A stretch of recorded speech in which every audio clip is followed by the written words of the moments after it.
Hair loss, or alopecia, is a problem that I often get asked about. What can we do for hair loss? How can we grow new hair? Thank you for joining me. Hair loss isn't just a cosmetic issue. It's a deeply personal challenge that affects confidence and self-esteem, whether it's the heartbreak of thinning hair, the frustration of bald spots, or the yearning for healthier, thicker strands. The struggle is real. But what if I told you there's more to this story than genetics or age? Hidden within your daily routine, diet and environment are clues to why hair loss happens and how you can take back control. Stick with me, because by the end of this, you'll have a comprehensive understanding of the factors at play and the actionable steps you can take to promote healthier, stronger, and more resilient hair. Yeah. Well, first of all, we have to put the detective hat on and find out why there is hair loss. So what would be some of the most common causes of hair loss? Well, one friend of mine, she always dyed her hair. Her hair, she was showing grey hair from a very early age, and so from about the age of 30, she began to dye her hair. Now, you can get a hair dye made of henna, and henna is a plant that can dye your hair, and that is not toxic. But my friend did not use that one. She used a chemical hair dye, and little by little it was killing off her follicles where the hair grows. So it can be chemicals on the hair. Another friend of mine did not like her very curly hair, and so all her life, from probably about her late teens right up until her 50s, she straightened her hair. Now, the solutions that they use to straighten the hair, or for people with straight hair that want curly hair, it is a very toxic chemical. So what happens is, if a person wants to straighten their hair, what the hairdresser does is pull the hair over great big rods like that.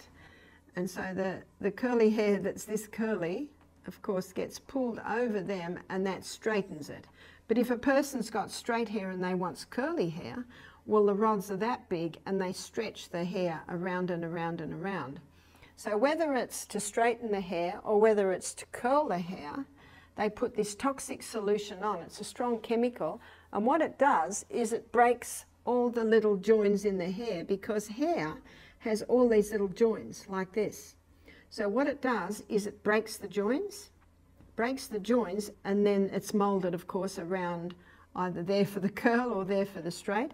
And then when all of those little bonds are broken and it's been stretched into a certain shape, they rinse off that chemical, and then they put another chemical on to set it. So to set the bonds together, and then that sets the hair structure as straight or as curly.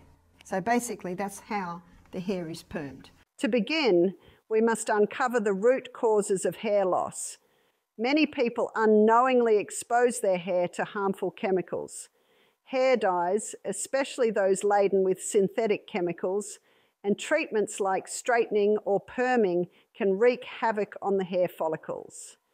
These harsh solutions break down the natural bonds in the hair, and over time, repeated exposure can irreversibly damage the follicles, halting hair growth entirely.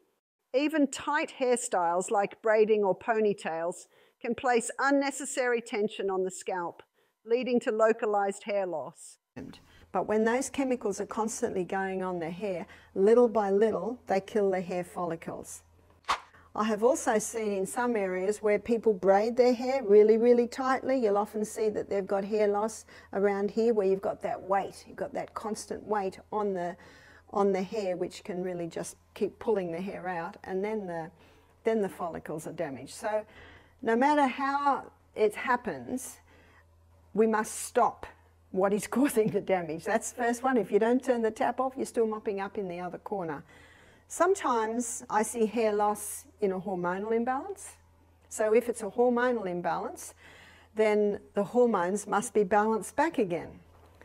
And that's where the Anna's Wild Yam cream. I have a presentation on balancing the hormones, and you can Google my name and watch that, and it will show you that the Anna's Wild Yam cream is a cream that when it's regularly applied twice a day, it balances those hormones back and can cause that hair to grow back again. It's not just about external damage. Inside your body, hormonal imbalances play a significant role. Changes during menopause, pregnancy, or even chronic stress can shift hormone levels, disrupting the hair growth cycle. For example, high cortisol levels from stress can cause temporary hair loss, while conditions like androgenetic alopecia arise when hair follicles become sensitive to androgen hormones like testosterone. These fluctuations shrink the follicles, leading to thinner and weaker hair strands. Addressing these hormonal imbalances is vital, and products like Anna's Wild Yam Cream can support hormonal harmony when applied regularly. Sometimes high stress, if someone goes through a very stressful situation, one of the reactions can be hair loss.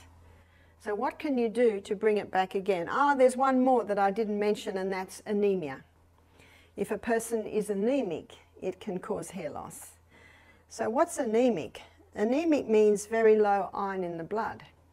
And anemia can be caused because of heavy blood loss at period time. A lot of women suffer from that, and that can cause anemia. And the anemia can cause the hair loss. So to resolve that, again, watch my lecture on hormones, boost the progesterone, get the estrogen down, then there won't be the heavy blood loss every month, and the person won't be anemic anymore, and so again the hair can grow. Another cause of anemia can be low hydrochloric acid, because iron is bound up in food and it needs acid to liberate it from food. So it's very important that the person ensure they have nice strong hydrochloric acid. A simple way to ensure that is to have a quarter of a teaspoon of cayenne pepper in a little bit of water before every meal. If you're finding that a little bit hard, you can have the juice of a lemon before every meal. Important to leave a break between meals. Important not to drink water with your meals because that dilutes the hydrochloric acid. Also important to have a very happy, relaxed environment at the meal table. I target those points in more detail on my lecture on the gut. So the causes of hair loss can be anemia, it can be high stress, it can be a hormonal imbalance, and it can be damage that's just physical damage that has been done to the hair follicles. Another significant factor is anemia. Hair follicles are highly active cells, and they depend on a steady supply of oxygen and nutrients delivered through the bloodstream. When iron levels are too low due to anemia, follicles don't get the nourishment they need, leading to weaker hair and increased shedding. Anemia often stems from heavy menstrual bleeding, insufficient dietary iron, or low stomach acid. To combat this, boosting iron absorption is essential. A simple trick, a quarter teaspoon of cayenne pepper or the juice of a lemon before meals can stimulate stomach acid production, enhancing nutrient uptake. And so depending on what the cause is, the anemia, you can strengthen the hydrochloric acid, balance the hormones. But what can you do to the scalp to encourage the hair to grow again? You can make a mix that you can put on your hair. And this mix is, let's make up the mix. So half a cup of coconut oil and half a cup of castor oil. Castor oil is a very thick oil,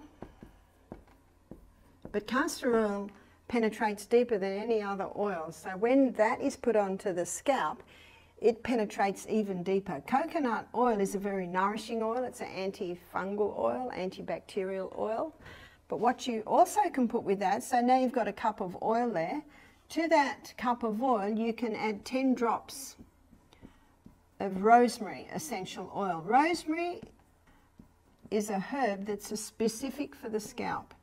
Rosemary essential oil. So you could make up this mix in a jar and mix it very, very well, and maybe once a week you massage it into the scalp. Your hair will be very oily, of course, but you massage it into the scalp. Just even the massaging into the scalp stimulates blood supply to the hair follicles.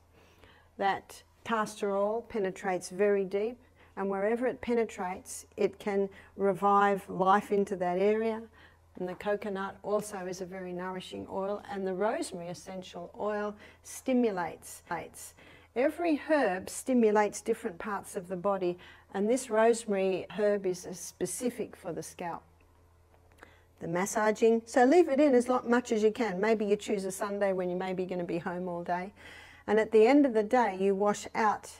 Now you might need to put shampoo on a couple of times to get all that oil out. Just use a little bit of hot water and then a nice amount of shampoo. And if it's still a little bit greasy, maybe shampoo it again. Now that brings us to the shampoo. There's something that you must keep right away from, and it's called sodium lauryl sulfate. Sodium lauryl sulfate is what's in many shampoos, and sodium lauryl sulfate kills the hair follicles. So it's important to take a magnifying glass into the shop and read the labels. In places like Whole Foods, Sprouts, Trader Joe's, where they have a lot of health foods, they have a lot of supplements, and they have a more healthier brand of products. So have a look for a shampoo that has no, so we've got to make sure you realise no sodium lauryl sulfate, because the sodium lauryl sulfate is a chemical that causes the foaming of the shampoo, and that sodium lauryl sulfate has the ability to kill the hair follicles in the scalp. So please keep away from that. You can get some very nice coconut-based shampoos. Coconut is very nourishing to the scalp. What's also important, here are some additions to the treatment. So additions to using this once a week. I mean, if you're home a lot, you might even do it twice a week. Speaking of scalp health, your shampoo could be sabotaging your efforts. Avoid those with sodium lauryl sulfate, a harsh chemical that damages follicles. Opt for sulfate-free, nutrient-packed shampoos infused with ingredients like aloe vera, tea tree, or biotin to cleanse without harm.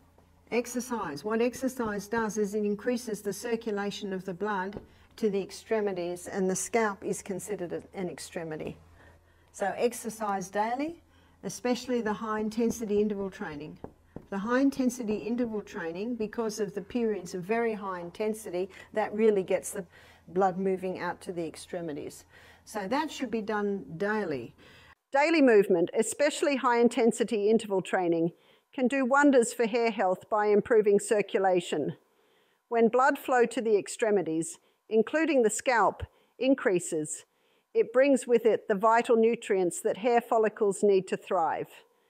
Combine this with regular scalp massages using a potent oil blend, like a mixture of castor oil, coconut oil, and rosemary essential oil, and you'll create the ideal environment for hair regrowth. Rosemary oil, in particular, is known for stimulating hair follicles, while castor oil penetrates deeply, nourishing and revitalizing the scalp. And hydration. Keep well hydration. Remember, the rule of thumb is 8 glasses to 100 pounds body weight. That's a good rule of thumb too, to know how much water to give the children. Nourishment. We need to nourish that scalp from the inside, because your scalp is fed by your blood. That's why when you exercise, you get more blood to the area. But when you get the blood to the area, you want it to be well watered. Exercise will automatically put the oxygen in there. And nourishment, we need to be having a high fiber diet, high fiber. We also need to be having generous amounts of protein. Here's your legumes, your nuts, your seeds. So generous proteins. Proteins are the building blocks of the body. And healthy fats. So there's your nuts, your seeds, your avocados, coconut and olive oil. Myself, I prefer the taste of the olive oil. We had a Fijian cook for a while and they preferred the taste of the coconut oil. So whatever your preference is. It's a very concentrated food. You do not need very much, just a little bit, but it certainly can make food taste nice. So nourishment is necessary, and remember, when healing happens at twice the rate. Diet is equally critical. Hair is built from proteins and thrives on vitamins and minerals. Omega-3 fatty acids found in foods like salmon, walnuts, and flax seeds nourish the scalp, while biotin-rich foods such as eggs and leafy greens strengthen hair from the root. Hydration too is key. Ensuring your body is well hydrated supports the scalp's health, delivering oxygen and nutrients effectively. Sleep. You want to heal, you've got to get 8 hours. 8 hours, not negotiable, every night. The sleep is vital. The sleep is not negotiable. If you're not used to that much sleep, little by little by little, you can train yourself back into sleeping longer. Rome wasn't built in a day. But little by little by little, as you take those steps that are conducive to good sleep, breakfast like a king, lunch like a queen, light or no evening meal, going to bed early, soft lights, soft music, fresh air coming in, nice clean natural fibre sheets and pillows, all of this is conducive to a good night's sleep. Equally important is your sleep routine.